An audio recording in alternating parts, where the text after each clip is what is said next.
জোর করবেন না, তাহলে আপনার প্রতি আমার আকর্ষণটাই কমে যায়। মানে প্রেম ভালোবাসা হঠাৎ জমিয়ে তুললে কাল বৈশাখী ঝড়ের মতো হঠাৎ এসে আবার হঠাৎ বন্ধ হয়ে যেতে পারে। আমি তাহলে পরে আসবো। সেটাই ভালো। Bye bye. হ্যাঁ?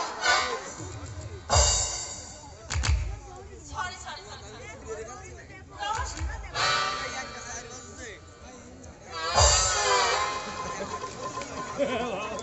এরাই কিছু সমাজের সব প্রশিক্ষিত মানুষ। এদের প্রেম প্রীতি ভালোবাসা প্রিয়জনের প্রতি অনুরাগ সবচেয়ে প্রখর। হালকা চটকি রঙে প্রলেপ মাত্র। তুমি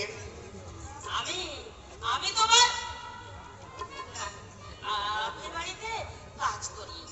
তুমি আসবে শুনে আমি তোমার শুভ কামনায় দক্ষিণেশ্বর মায়ের মন্দিরে পুজো দিয়ে প্রসাদ নিয়ে এসেছি দাদু ভাই। প্রসাদ নাও নাও দাদু ভাই।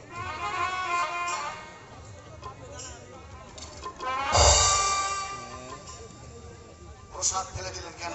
এসব পালাগায় কাহিনী নানা রকম টুকটাক জানে। প্রসাদের নাম করে তোমাকে অন্য কিছু দিয়ে বশ করতে পারে, সেই আশঙ্কায় ফেলে দিলাম। মায়ের প্রসাদ ফেলে দিয়ে ভালো করলো না বৌদিমণি। ভালো মতো জিনিসটা তোমার থেকে আমি বেশি বুঝি। না বসেন না। তাই যদি বুঝতেন যে মানুষকে আমার মঙ্গল কামনায় সুদূর দক্ষিণেশ্বর মায়ের মন্দিরে পুজো দিয়ে আমার জন্য প্রসাদ এসেছে, বাঙালি হয়ে সেই প্রসাদ আপনি ফেলে দিতে পারতেন না। আপনার ফেলে দেওয়া প্রসাদ আমি শ্রদ্ধার সঙ্গে গ্রহণ করছি।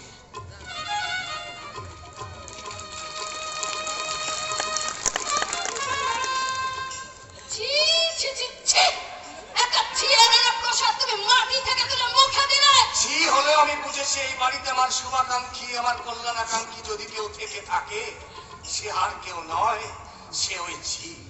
তাই শুধু প্রসাদই গ্রহণ করলাম না, সেই সঙ্গে ওই ছিয়ের পায়ের ধুলো আমি মাথায় তুলে নিলাম।